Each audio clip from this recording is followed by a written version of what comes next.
Masuk ya Ustaz ya. Ya, silakan. Saya mulai dari Bang Cepis dulu ini boleh ya? Ya. Bang Cepis di Panyanggar. Assalamualaikum Ustaz. Waalaikumsalam warahmatullahi wabarakatuh. Izin bertanya Ustaz. Ya, silakan Bang Cepis. Maaf di luar tema. Ya. Mengapa setiap ada orang yang mau meninggal atau yang sudah meninggal selalu dibacakan surat Yasin? Iya. Bukankah di dalam surat Yasin itu tidak ada diterangkan buat orang yang meninggal? Mohon penjelasannya Ustaz. Terima kasih. Iya, terima kasih pada Bang Cepis yang bertanya kenapa orang yang meninggal itu sering dibacakan surah Yasin. Ya, padahal tidak ada di surah Yasin itu yang bercerita tentang orang yang meninggal misalnya kan. Ya, menurut penjelasan sebagian para ulama ya mengatakan bahwa salah satu dari fadilah surah Yasin ya kalau dibacakan kepada orang yang hendak meninggal dunia maka itu akan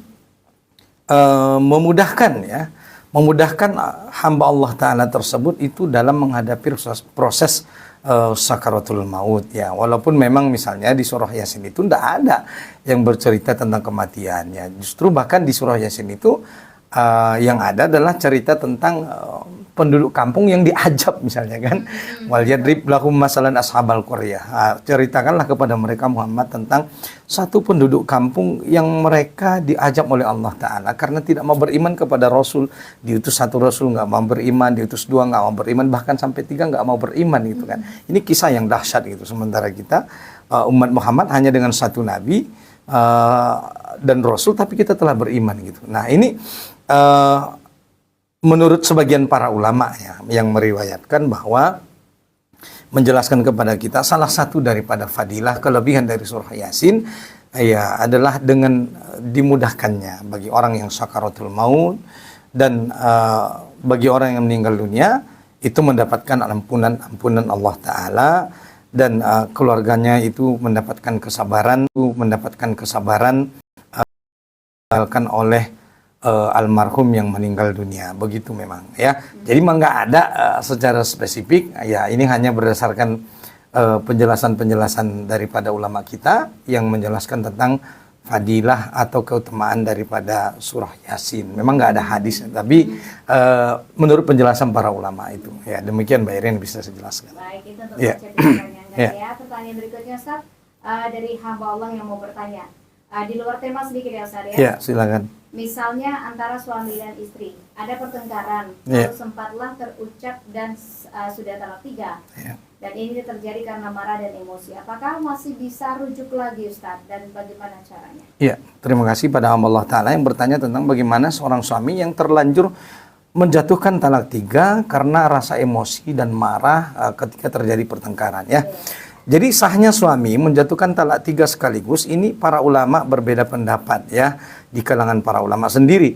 Jadi mayoritas ulama menyatakan bahwa seorang suami yang marah-marah dan ketika lagi bertengkar itu langsung menjatuhkan talak 3 sekaligus, para ulama berbeda pendapat. Ada yang menganggapnya talak itu tetap sah, namun dengan konsekuensi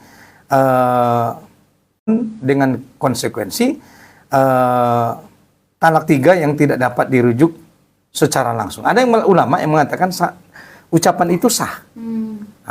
Berarti kalau sah jatuh langsung talak 3 berarti kan tidak ada lagi kesempatan bagi suami untuk rujuk atau memperbaiki diri. Nah, sementara ada kelompok ulama yang lain yang mengatakan bahwa suami yang marah-marah dan bertengkar dengan istri dan langsung menjatuhkan talak 3 dalam keadaan marah itu menganggapnya tidak langsung jatuh 3 sekaligus. Tapi para ulama berpendapat bahwa talak itu dianggap jatuhnya 1. Dianggap jatuh 1. Karena satu kondisi. Iya, karena artinya kalau dianggap langsung 3 berarti kan seorang istri itu menutup kesempatan bagi suami untuk kembali berbuat kebaikan atau memperbaiki diri. Nah, jadi para ulama berpendapat ucapan talak 3 baik itu ketika marah ataupun tidak marah itu dianggapnya jatuh 1. Nah, jatuh kepada talak 1. Nah, jadi perbedaan pendapat para ulama ini bahwa talak 3 sekaligus misalnya ucapan aku ceraikan kamu dengan talak 3 adalah sah. Namun talak ini tidak serta-merta menyebabkan perceraian total, tetapi dihitung sebagai talak 1 atau talak 2 tergantung pada jumlah talak yang sudah diucapkan sebelumnya. Alasannya, dalil yang digunakan adalah praktek daripada Khalifah Umar bin Khattab yang menganggap sah talak 3 sekaligus sebagai hukuman dan agar tidak ada yang mempermainkan hukum agama meskipun Rasulullah Shallallahu Alaihi Wasallam melarangnya. Ulama lain termasuk Ibnu Taimiyah berpendapat bahwa talak 3 sekaligus tidak sah atau dianggap ya sebagai talak bid'ah. Alasannya hal ini dianggap bertentangan dengan Al-Quran yang menyatakan talak itu 2 kali dan talak ketiga merupakan proses lanjutan setelah talak 2, setelah 2 kali talak dan 2 kali rujuk. Nah, jadi begitu sebagian pendapat para ulama berdasarkan penjelasan Imam Ibnu Taimiyah. Jadi pertanyaan hamba Allah Ta'ala tadi yang mengatakan bahwa suaminya telah menjatuhkan talak 3 sekaligus dalam keadaan rasa marah, maka dianggap jatuh talak 1. Maka dianggap jatuh talak 1. Tidak langsung 3. Artinya bagaimana Ustaz untuk memperbaikinya? Maka seorang suami masih boleh merujuk istrinya. Nah, jadi kalau mau ikut pendapat ini silahkan. Nah, kalau ikut pendapat yang ini, maka berarti suami boleh merujuk istri selama dalam masa iddah tanpa perlu lagi seorang suami dan istri itu memperbaharui akad daripada pernikahan itu. Yang nggak akad nikah lagi sebelum habis masa iddah itu tadi. Ya. Masa 1, 2, 3 itu beda ya, Ustaz? Sama aja. Berarti 3 bulan. Kalau talak 3 beda. Yang sama itu 1, 2. Kalau talak 3 kan syaratnya harus menikah lagi dengan orang lain. Kalau 1, 2 ya seperti biasa. Nah, selama masa rujuk itu seorang suami boleh rujuk walaupun dia tidak mengucapkan dengan ucapan misalnya, tetapi sudah berniat gitu. Ya berniat baik. Nah, ya misalnya dengan saling berbicara, maka itu sudah termasuk daripada rujuk kepada seorang istri. Maka dalam masa rujuk itu tidak boleh ada laki-laki lain yang datang melamar dia. Nggak boleh.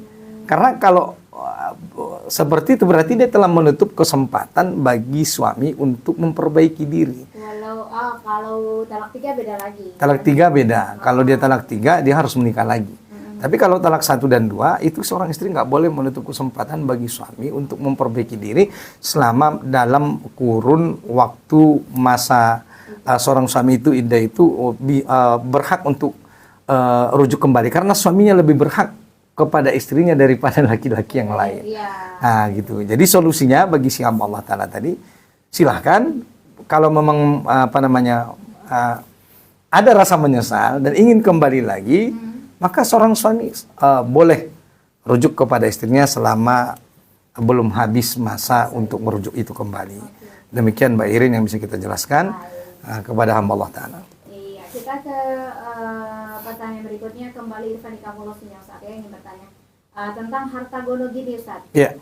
Harta gono gini yang wajib dibagi itu yang gimana keadaan hartanya, Ustaz? Apakah harta yang ada setelah menikah, termasuk harta gono gini yang harus dibagi? Dan bagaimana dengan harta yang kita dapat sebelum menikah? Iya. Jadi bagaimana pembagian harta waris, harta antara suami dan istri ya, selama berumah tangga? Apakah harta yang didapatkan seorang suami dan istri yang sebelum mereka menikah atau ketika mereka sudah menikah? Ini bagaimana?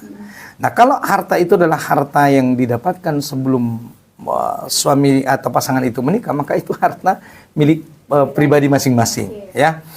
Lantas kemudian setelah mereka berumah tangga, seiring perjalanan waktu misalnya, ya kan, ada harta bersama, ya kan, harta bersama yang mereka cari. Maka harta bersama inilah yang nanti misalnya andai mereka berpisah, ya terjadi perceraian, inilah harta yang dibagi antara suami dan istri. Adapun harta sebelumnya itu menjadi hak bagi pribadi mereka masing-masing. Dan setelah mereka berumah tangga, inilah harta yang akan mereka bagi di kemudian harinya kalau misalnya seandainya terjadi perceraian, ya kan?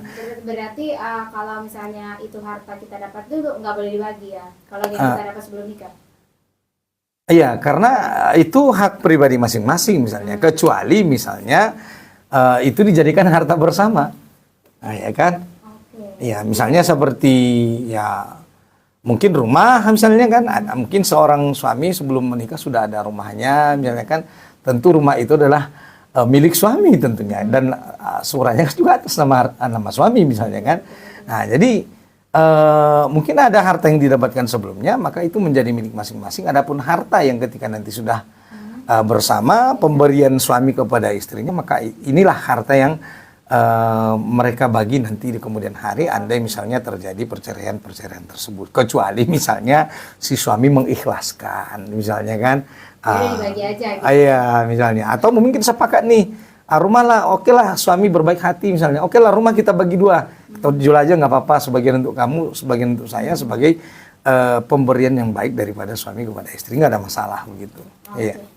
Itu dia untuk Irfan di Kampung Langsung ya. Iya. Kita lanjutkan, Ustaz, mau bertanya dari hamba Allah di Padang Matinggi. Iya, silakan. Sesuai dengan temanya, Iya. rumahku surgaku katanya. Iya. Tapi bagaimana jika di rumah suami selalu membela keluarganya, padahal saya istrinya, dan yang salah memang keluarganya.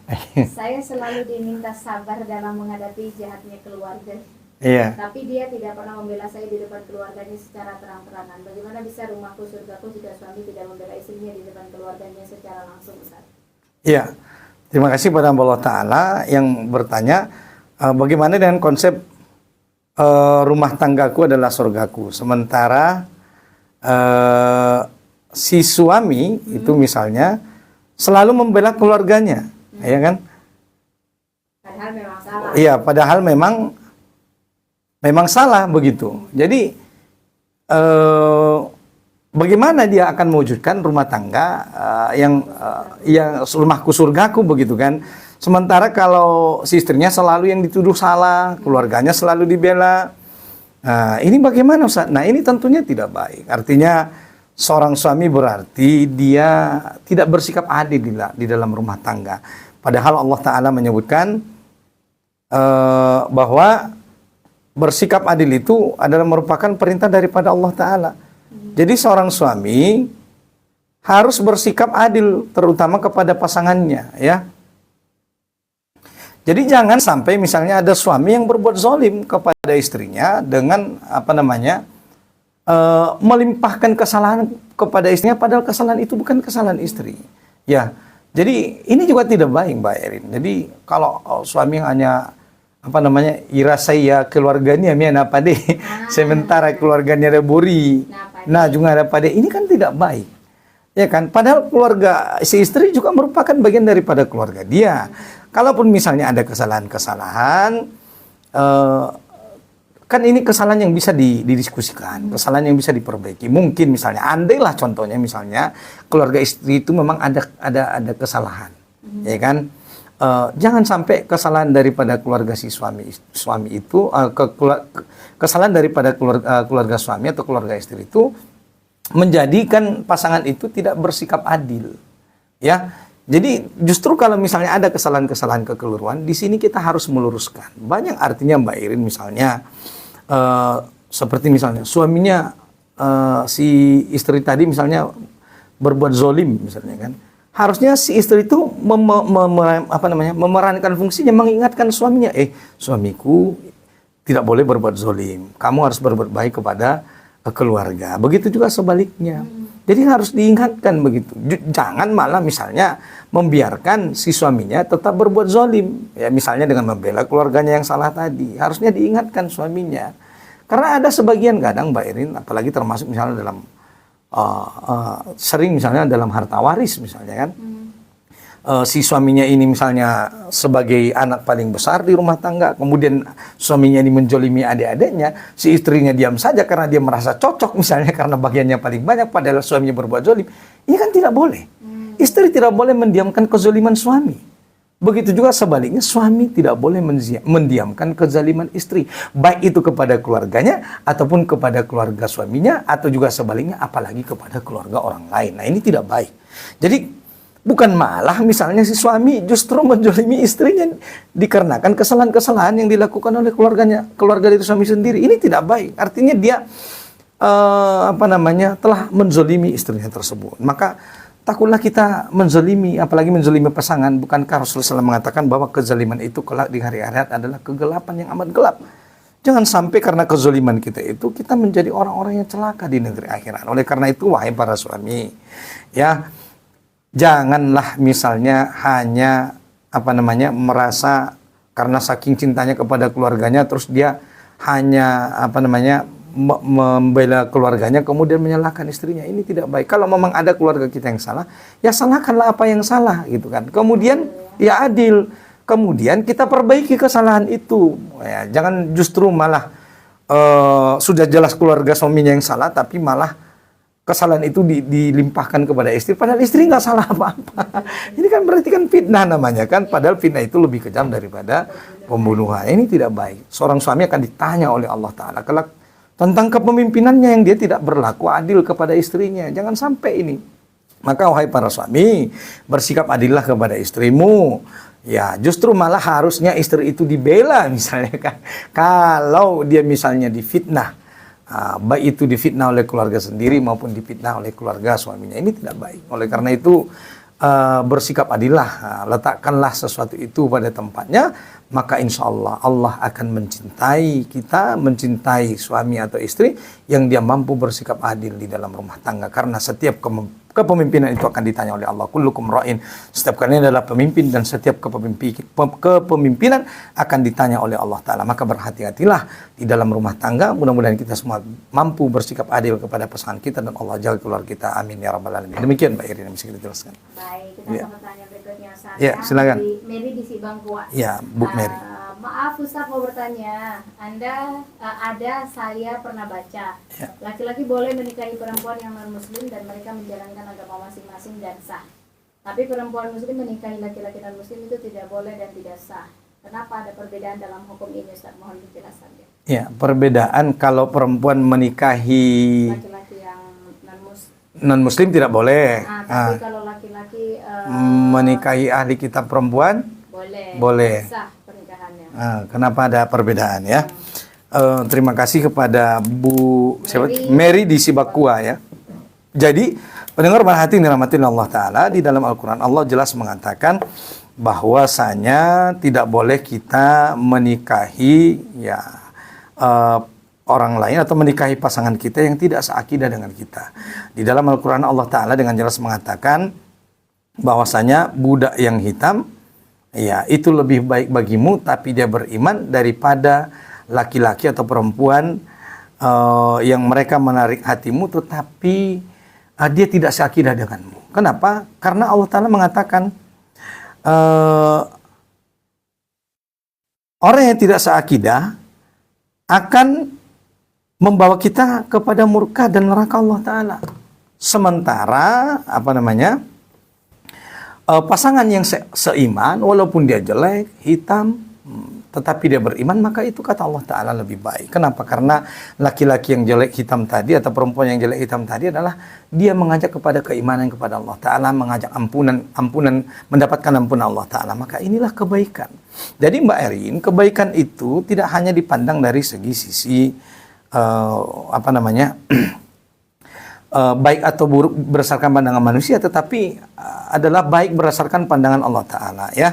Jadi di surah Al-Baqarah ayat 221 Allah jangan jelas menyatakan haram bagi pria mukmin menikahi wanita musyrik dan juga haram bagi wanita mukmin menikahi pria musyrik kecuali mereka beriman terlebih dahulu. Jadi kalaupun ada misalnya mengatakan kok ada di dalam Islam laki-laki yang boleh menikahi perempuan ahli kitab gitu kan, itu itu terjadi di masa lalu ya. Kalau sekarang kan sudah tidak ada lagi wanita ahli kitab seperti di masa lalu yang mereka juga menyembah Allah Ta'ala.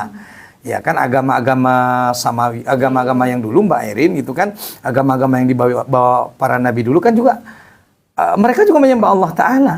Cuman tidak namanya Islam gitu ya. Tetap namanya Islam juga. Ya, Islam juga agama yang mengesahkan Allah Ta'ala. Ya, jadi agama nabi-nabi dulu sampai sekarang juga Islam gitu. Agama yang mentauhidkan Allah Ta'ala, mengesahkan Allah Ta'ala. Maka yang seperti ini yang dikatakan tadi, laki-laki yang boleh menikahi ahli kitab. Kenapa? Karena ahli kitab itu adalah beriman kepada Allah Ta'ala, mengesahkan Allah Ta'ala. Tapi kan kalau sekarang mereka tidak lagi mengesahkan Allah Ta'ala. Mereka sudah justru menyembah Tuhan yang tidak kul huwallahu ahad. Tidak lagi satu, tidak lagi esa, tapi bahkan justru jumlah Tuhannya lebih dari satu. Maka kalau sekarang nggak boleh misalnya ada laki-laki yang menikahi non-muslim yang tidak sakidah. Sebagaimana tadi perempuan tidak boleh juga menikahi laki-laki yang non muslim. Yang tidak sah tidak boleh. Yang boleh itu dulu ketika umat-umat terdahulu di masa nabi-nabi sebelum Nabi Muhammad itu juga adalah orang-orang yang yakin tentang keesaan Allah Ta'ala. Nah, ini yang seperti ini yang boleh. Kalau sekarang udah nggak boleh lagi. Ya dalilnya Quran surah Al-Baqarah ayat 221. Tujuannya adalah apa? Tujuannya adalah untuk menjaga akidah. Sebagaimana tadi kata Al-Quran dan dijelaskan bahwa kalau kita menikah dengan yang akidah, tentu walaupun dia hitam, jelek, nah, tetapi dia mengajak kepada ridho Allah. Sementara kalau yang tidak sakidah, pasti dia menjauhkan kita dari ridho Allah. Dan justru akan mendatangkan murka Allah Ta'ala. Demikian kepada ibu dari si Bakwa. Oke. Iya. Berarti sama saja kalau sekarang ya Ustaz? Ya, kalau sekarang sama saja. Kalau yang bisa tuh di zaman dulu, sekarang udah nggak bisa lagi. Baik, pertanyaan berikutnya agak panjang sedikit ya Ustaz. Ya, silakan. Rina di Sabungan. Rina, ya. Bertanya ya Ustaz, bagaimana menghadapi mertua yang selalu ikut campur urusan rumah tangga anaknya. Sibuk ngomongin menantunya, tidak cocok ini dan itu. Dia ingin semuanya sesuai dengan keinginannya sendiri, tanpa bertanya mantunya ingin apa dan bagaimana. Dia bahkan mengatakan cari aja lagi wanita lain, banyak wanita lain di luar sana yang lebih baik dari menantunya, katanya. Gimana menurut Ustadz mertua semacam ini, dan salahkah setelah nanti dia tua?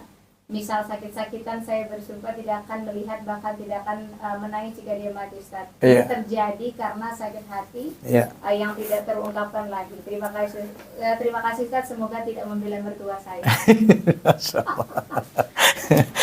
Terima kasih kepada Allah Ta'ala yang bertanya tadi tentang bagaimana seorang mertua yang selalu turut campur di rumah tangga daripada anak-anaknya, kemudian selalu menyalahkan menantunya dan bahkan memerintahkan untuk anaknya mencari pula wanita lain yang lebih baik daripada istri yang dia nikahi tersebut.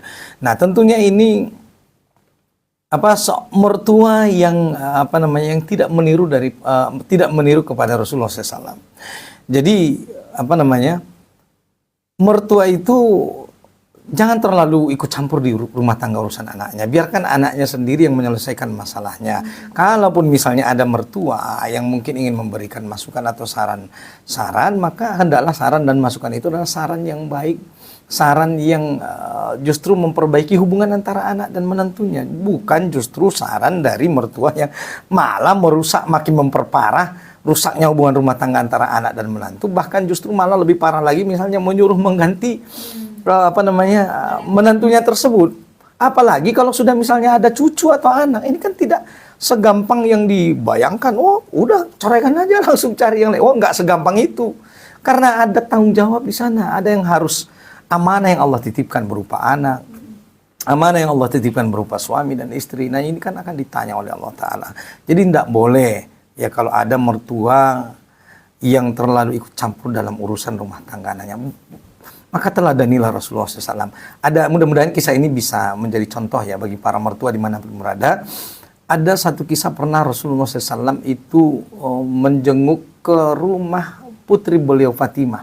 Fatimah Az-Zahra, suaminya adalah Ali bin Abi Thalib. Suatu ketika Rasulullah SAW berkunjung ke rumah putrinya Fatimah, kemudian Rasulullah tidak melihat ada menantu beliau yaitu Ali bin Abi Thalib. Akhirnya dari situ Nabi paham, oh ternyata menantunya dan putrinya sedang ada masalah di rumah tangga. Lihat bagaimana Rasulullah menyelesaikan masalah antara putri dan menantunya. Kemudian Nabi bertanya kepada putrinya Fatimah, wahai Fatimah, di mana Ali suamimu? Maka Fatimah menjawab, Ali berada di masjid ya Rasulullah. Kemudian Rasulullah SAW pergi ke masjid. Lalu Rasulullah melihat menantunya itu Ali bin Abi Thalib dalam keadaan tertidur di Masjid Nabawi. Nah, dulu Masjid Nabawi itu Mbak Erin belum dikeramik seperti hari ini. Masih berlantaikan tanah. Kemudian Rasulullah SAW membangunkan Ali bin Abi Thalib dengan mengatakan, Kum ya Aba Turab. Berdirilah engkau wahai ayahnya yang berdebu. Ayah yang berdebu. Ayahnya tanah begitu. Ayah yang berdebu. Kemudian justru Ali sangat senang dengan panggilan yang diucapkan oleh Rasulullah dengan kum ya Aba Turab. Berdirilah wahai ayahnya yang berdebu, ayah yang berdebu. semenjak itu Ali sangat senang dengan panggilan itu. Lihat bagaimana Rasulullah menyelesaikan masalah anak-anaknya, bukan dengan menyelesaikan masalah menantu dan putrinya, bukan justru malah mencaci maki, bukan justru malah menyalahkan, justru bahkan memanggil menantunya itu dengan panggilan yang disenangi oleh menantunya sendiri. Bayangkan itu, betapa dekatnya antara mertua dengan menantu, sebagaimana dekatnya Rasulullah SAW dengan menantunya itu Ali bin Abi Thalib. Dan ini menjadi contoh bagi kita, Mbak Irin, kalau suami dan istri itu bertengkar, ya, ada permasalahan di rumah tangga, misalnya selain daripada mertua yang harus bersikap baik, maka suami kalaupun bertengkar dengan istri, baik itu karena mertua ataupun karena yang lain, maka perginya tidak usah jauh-jauh, cukup pergi ke masjid saja, sehingga nanti ketika istri mungkin sudah menyesal karena bertengkar, istri tidak perlu mencarinya jauh, tinggal datang ke masjid.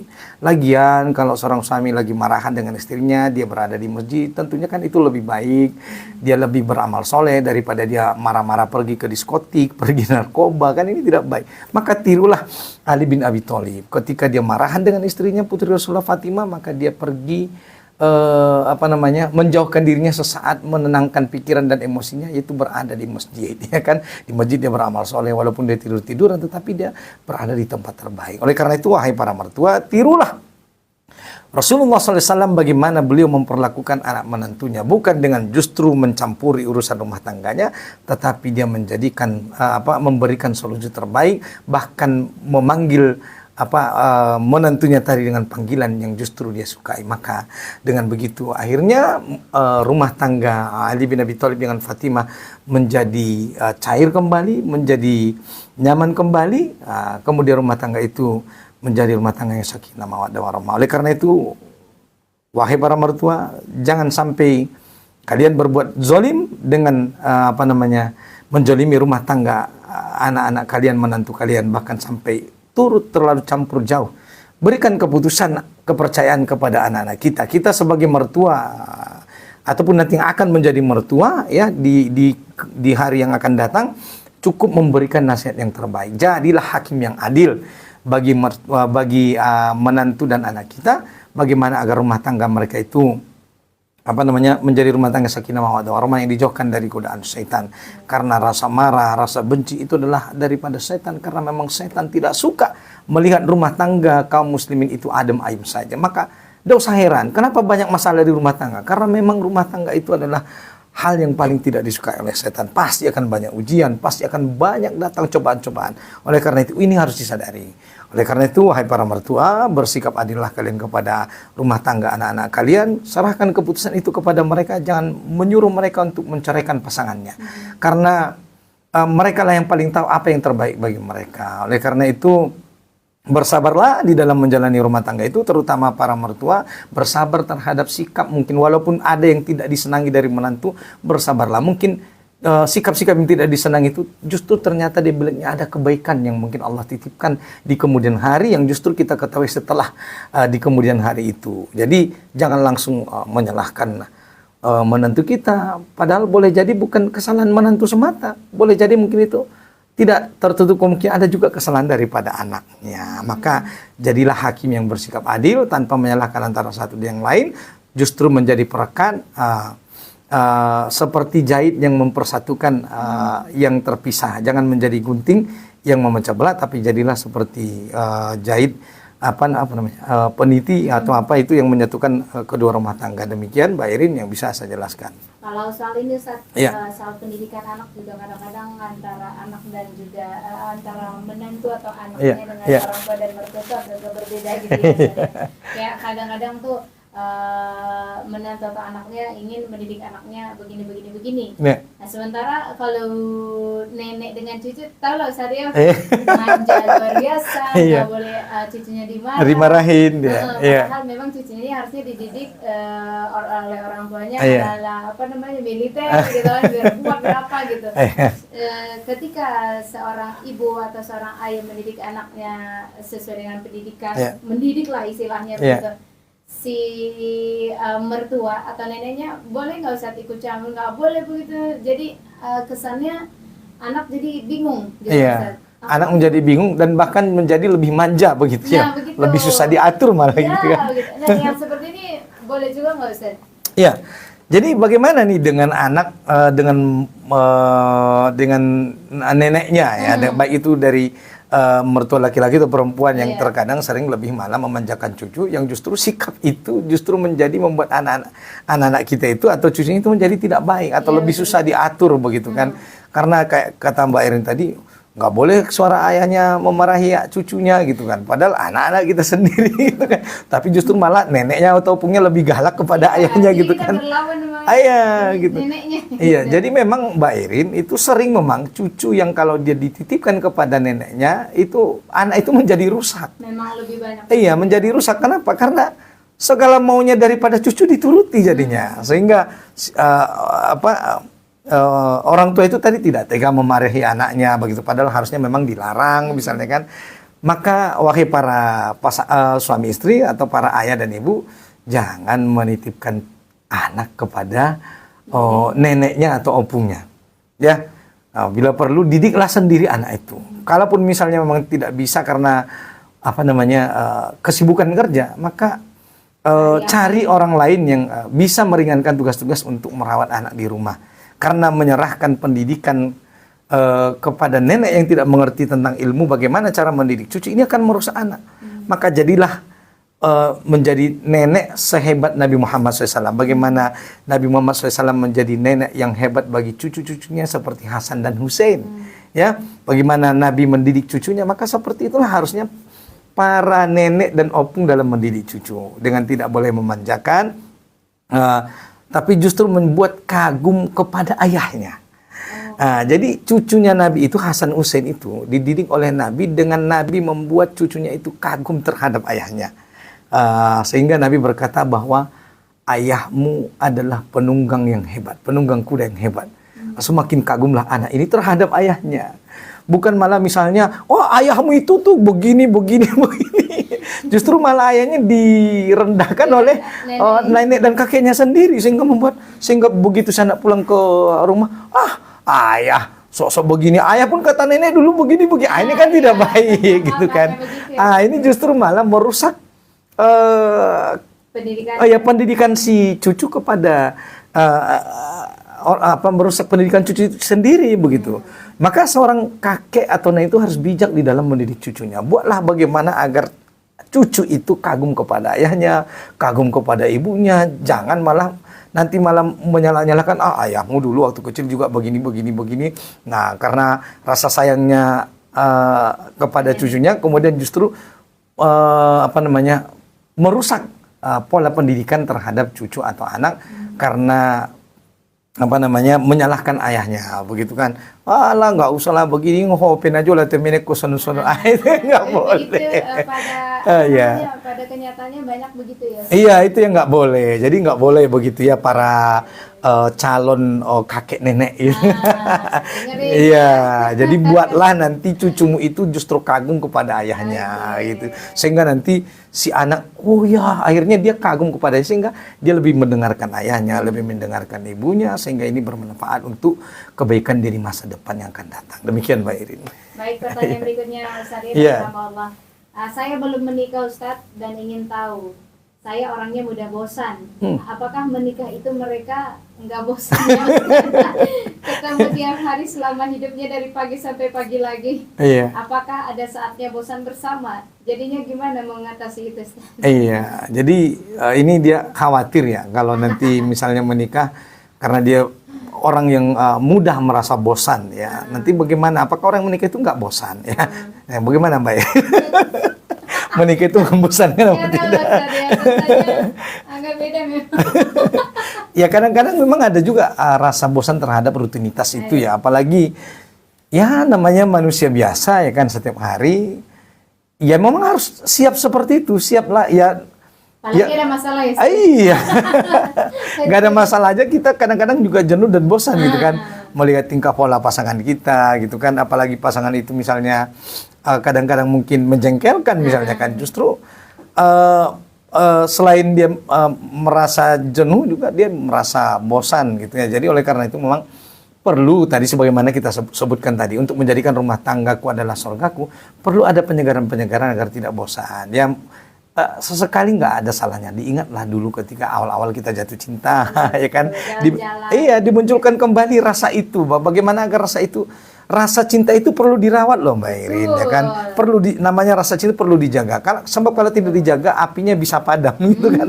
Lama-lama padam dan redup akhirnya hilang begitu. Jadi untuk tidak bosan perlu penyegaran gitu kan.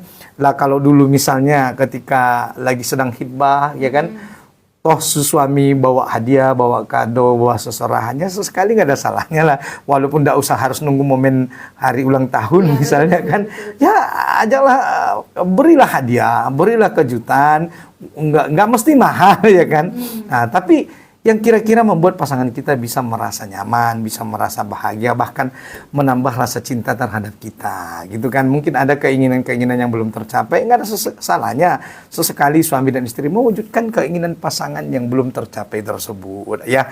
Jadi membangun komunikasi yang baik, kemudian mengungkapkan rasa cinta, ya, jangan menyimpan, diungkapkan kembali rasa cinta, adanya penyegaran kembali antara hubungan sehingga tidak terjadi yang namanya kebosanan-kebosanan. Ya, bolehlah semua istri itu jalan-jalan sesekali, atau misalnya juga istri punya waktu me time, suami juga punya waktu me time untuk merenung, berpikir sejenak, dan berhenti sejenak dari aktivitas yang amat melelahkan. Nggak ada salahnya begitu kan, seorang suami dan istri bertahajud bersama di tengah malam, ya kan, beristighfar, merenungkan sudah sejauh mana perjalanan rumah tangga, apa yang sudah tercapai, apa yang belum tercapai, ya.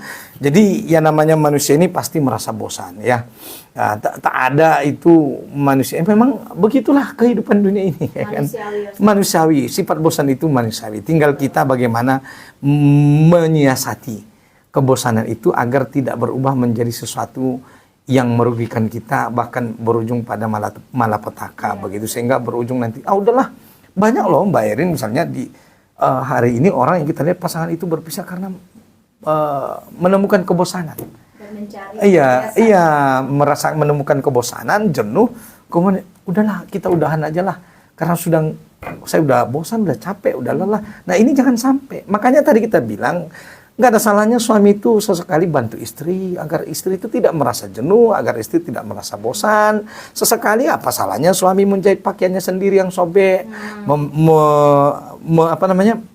membantu meringankan tugas istri, mencuci piring, mencuci pakaian. Bukan berarti suami menjadi hina, tidak, tetapi agar istri tidak merasa jenuh. Bahkan justru istri makin cinta nanti misalnya ketika suami, ternyata suamiku sayang denganku karena dia meringankan tugasku, membantu menyapu rumah, membantu momong anak, begitu kan.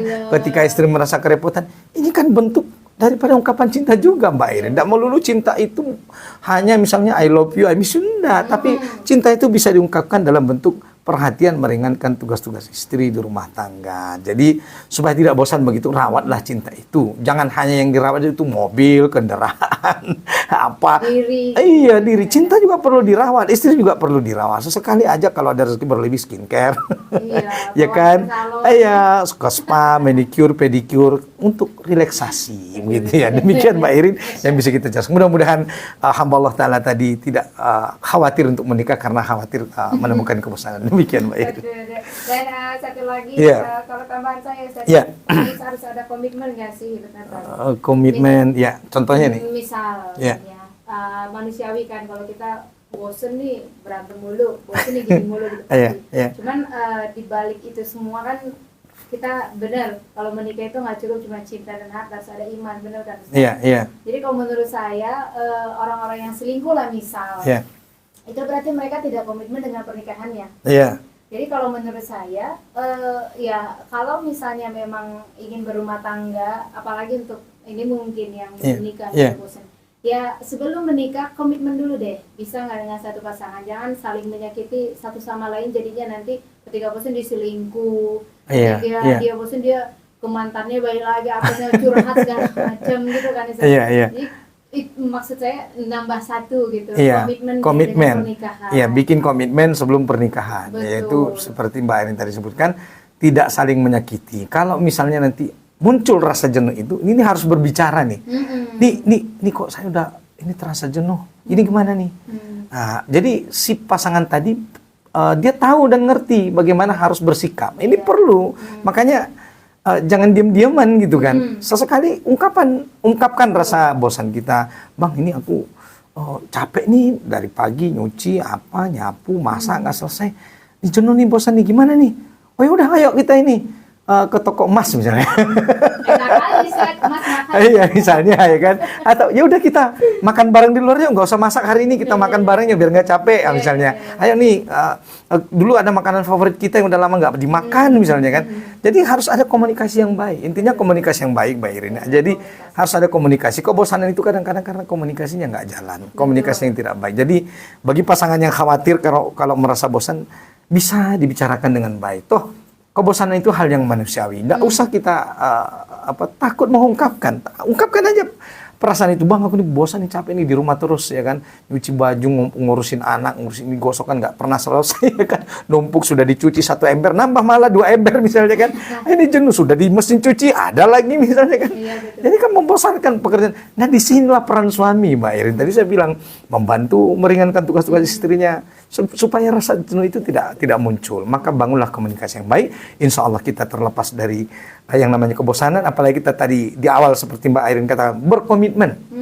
Ya kan, ketika rasa bosan itu muncul, jangan sampai kita mencari pasangan idaman lain ya sebagai pelarian, atau justru mencari hal-hal yang di luar yang dilarang oleh Allah Ta'ala. Ya, karena sama aja kan, Ustaz. Iya, sama aja. Mau perempuan seperti apa atau laki-laki seperti sama aja. Sama aja. Jadi banyak orang Mbak Irin berpikir kalau nanti saya bercerai dari pasangan saya ini, wah, pasti saya lebih bahagia. Nggak ada jaminan, Mbak Irin. Sama aja. Toh pasangannya juga nanti akan dia nikah itu juga manusia biasa yang pasti ada kekurangannya. Yang kalau mungkin kekurangannya yang ini tidak ada, yang di sana pasti kekurangannya yang lain gitu kan. Jadi pasti ada kurangnya. Nobody's perfect, Mbak Irin. Termasuk bagi para pemuda-pemudi yang mau menikah nih, nggak usah khawatir untuk menikah. Semua pasti ada kekurangannya. Nobody perfect. Tinggal kuncinya apa? Bagaimana kita bisa menerima kekurangan pasangan kita. Itu kembali kepada kita. Saya yakin nih, Mbak Irin dan seluruh pendengar Hati. Kenapa pasangan itu jadi menikah? Karena mereka siap menerima kelebihan dan kekurangan masing-masing. Makanya mereka akhirnya jodoh begitu. Jadi buat para gadis-gadis nih dan laki-laki yang takut menikah, Anda harus siap menerima kekurangan dan kelebihan pasangan masing-masing. Tidak ada manusia yang sempurna. Semuanya ada kekurangan. Karena kita bukanlah malaikat, kita adalah manusia biasa. Maka cintailah kelebihan dan kekurangan pasangan itu. Mudah-mudahan itu menjadi amal ibadah bagi kita di kemudian hari. Amin ya rabbal alamin. Demikian Mbak Irin saya jelaskan. Satu lagi terakhir. Ya, terima kasih Mbak Irin. Iya. Bertanya dari hamba Allah ini, Ustaz. Kenapa ya Ustaz ketika saya posting pasangan saya di medsos, padahal lagi baik-baik saja, lagi berbunga-bunga, pasti sehari setelahnya akan ada masalah antara kami, bertengkar, musuhan, tak apa aja lah yang terjadi, intinya bertengkar. Kenapa begitu ya Ustaz? Iya, setelah memosting foto pasangan, ya pasangan yang sah tentunya ya, ini terjadi pertengkaran setelah itu. Ya boleh jadi mungkin ini terkena penyakit ain, ya. Penyakit pandangan mata. Ya, jadi hati-hati bagi pendengar hati, jangan sembarangan posting foto. Ya, apalagi foto-foto itu nanti bisa disalahgunakan orang. Ya, jadi tidak usahlah kita mengumbar-ngumbar apalagi foto-foto kemesraan itu nggak usah. Cukuplah kemesraan itu ruang pribadi kita yang tak perlu dilihat oleh orang lain. Ya kan. Jadi ya kalau posting foto perhatikan dulu. Ya, jadi jangan kita memposting foto-foto itu nanti justru malah menjadi fitnah bagi kita dengan terkena yang namanya penyakit ain ya. Jadi kita selain itu berdoa kepada Allah Ta'ala, mudah-mudahan Allah Ta'ala menjauhkan kita dari yang namanya terkena penyakit ain. Jadi hati-hati dalam memposting foto ya. Foto itu hukumnya sebagian ulama mengatakan mubah, sah-sah saja berfoto, tapi bijaklah dalam bermedia sosial.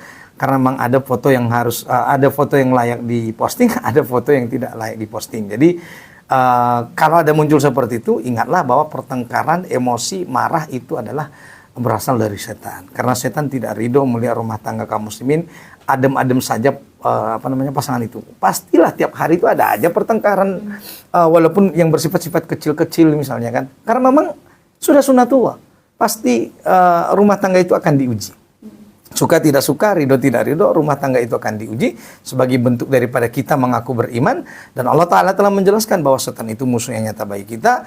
Ketika rasa marah itu datang, ketika pertengkaran itu datang, ingatlah bahwasanya rumah tangga yang dilandasi oleh iman, keyakinan kepada Allah, iman dan takwa, dia yakin bahwasanya setan itu adalah musuh yang paling nyata. Maka ketika rasa marah itu datang, dia berusaha untuk bagaimana menangani rasa marah itu agar tidak terjerumus pada jatuhnya perpecahan di rumah tangga. Oleh karena itu jagalah rumah tangga kita dari rasa marah, rasa dendam. Berhati-hatilah di dalam bermedia sosial, bijaklah dalam bermedia sosial. Kalau memang misalnya muncul seperti itu, maka untuk sementara ndak usah posting foto dulu. Ya coba dibuktikan dulu misalnya. Ya kalau tadi misalnya diposting foto, besoknya bertengkar, berarti besok-besok nggak usah posting foto leh. Tapi benar sih, saya juga dulu ini. Iya, nah gimana ini Mbak? Ini juga kalau Ya. misalnya tapi biasanya yang seperti ini saya lihat yang memang kita itu memposting yang bahagia. Oh, kalau kita lagi posting foto yang sedang mendapat nikmat nih misalnya, sedang bahagia. Saya lagi dapat lagi senang gitu. Iya. Saat ya. Nah, jadi saya posting dia lagi biasa lah lagi posting, cuman kadang-kadang ketika kita gatal untuk posting, kita bukan kemesraan yang tidak senang, enggak. Masih biasa. Iya, hal-hal yang biasa. Tapi pasti sehari setelahnya ada masalahnya, padahal lagi ada, nggak kita cari ada aja, oh ya udahlah kena air ini, oh udahlah gitu. Tapi di wajah juga saya sering itu yang kena air ini ya.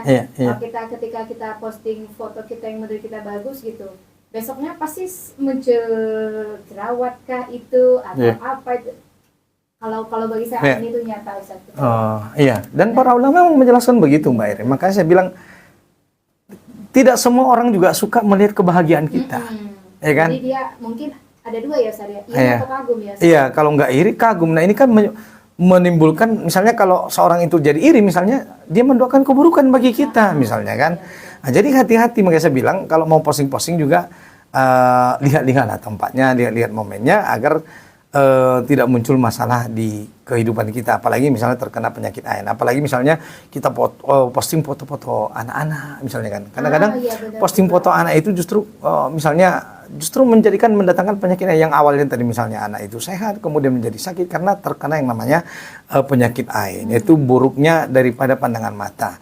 Itulah kenapa Mbak Irin di dalam ayat Al-Quran itu dikatakan ada doa yang diajarkan, Rabbana hablana min azwajina wa dzurriyyatina qurrata a'yun, menjadi penyejuk mata. Ini para ulama menjelaskan kenapa harus mata. Ada apa dengan mata? Karena memang dari mata ini turun ke dalam hati, gitu kan? Nah, dari mata turun ke dalam hati, dan dalam hati ini itu bisa menimbulkan gejolak, Mbak Irin. Makanya ya dahsyat sekali pandangan akibat pengaruh dari mata ini. Makanya ada perintah di dalam Al-Quran itu bagi laki-laki dan perempuan untuk yang namanya menundukkan pandangan, menjaga pandangan.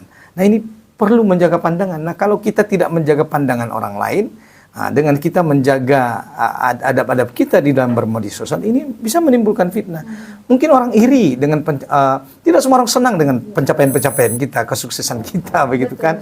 Jadi hati-hati ini yang perlu kita jaga agar kita terjauhkan dari sifat-sifat iri dengki daripada orang lain. Maka berhati-hatilah di dalam memposting atau bermedia sosial, karena tidak semua orang senang dengan kebahagiaan kita. Demikian Mbak Irin yang bisa saya jelaskan. Baik, ini sebenarnya waktunya udah lewat ya. Iya, udah lewat nih. Udah jam 6:05 ya, insyaallah. Langsung aja statement kita singkat saja mungkin di sore hari ini. Terima kasih Mbak Irin, dan terima kasih pendengar Rahmat Hati yang dirahmati oleh Allah Ta'ala.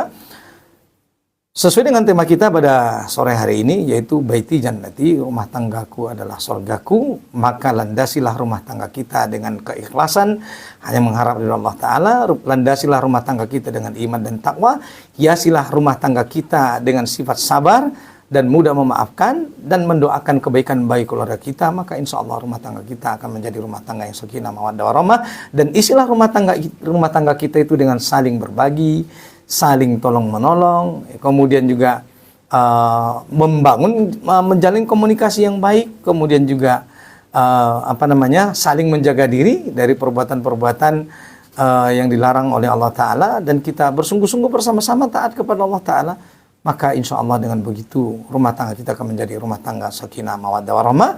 Hadapilah masalah di rumah tangga kita dengan solusi solusi yang disampaikan oleh Allah Ta'ala dengan bersabar, memaafkan, maka insya Allah rumah tangga itu akan menjadi rumah tangga yang sakinah mawaddah warahmah dan terjauhkan dari godaan syaitan yang terkutuk dan terjauhkan dari kemurkaan Allah Ta'ala. Mudah-mudahan rumah tangga kita semua kaum muslimin dimanapun berada adalah rumah tangga sakinah mawaddah warahmah dan rumah tangga yang Allah senantiasa jaga, rumah tangga yang mendapatkan keberkahan dari Allah Ta'ala. Amin ya rabbal alamin. Demikian yang bisa kami sampaikan. Barakallahu fikum. Subhanakallahumma wa bihamdika asyhadu an la ilaha illa anta astaghfiruka wa atubu ilaik. Assalamualaikum warahmatullahi wabarakatuh. Waalaikumsalam warahmatullahi wabarakatuh. Sahabat, demikian untuk obat hati edisi hari ini ya. Kita akan hadirkan kembali obat hati insyaallah kalau badan sehat, umur panjang ya, Sabtu depan. Kami hadirkan setiap satu pukul 16 hingga jam pukul 18 waktu Indonesia Barat. Saya ini akan kembali nanti untuk Anda di pukul 19 untuk menemani Anda hingga jam pukul 8 waktu Indonesia Barat ya. Tetap berpadu di 106,6 Kisah Kami Inspirasi Anda. Ya. Lewat 5 menit ya? 10 menit? Lewat 10 menit ya? 7 menit. Memberikan nasihat, arahan, dan doa untuk keluarga yang sakinah, mawaddah, warahmah. Assalamualaikum warahmatullahi wabarakatuh. Iya, belum kali. Terima kasih semua yang sudah menonton. Terima kasih yang sudah titip layar. Terima kasih, sampai ketemu di Sabtu minggu yang akan datang dengan tema yang berbeda dengan Tuan Guru kita. Mudah-mudahan kaum muslimin rumah tangganya dalam keberkahan dari Allah Ta'ala. Demikian. Assalamualaikum warahmatullahi wabarakatuh. Bye-bye. Apa yang telah terjadi hari ini? Jika gagal, bangkitlah. Jika salah, maka perbaiki.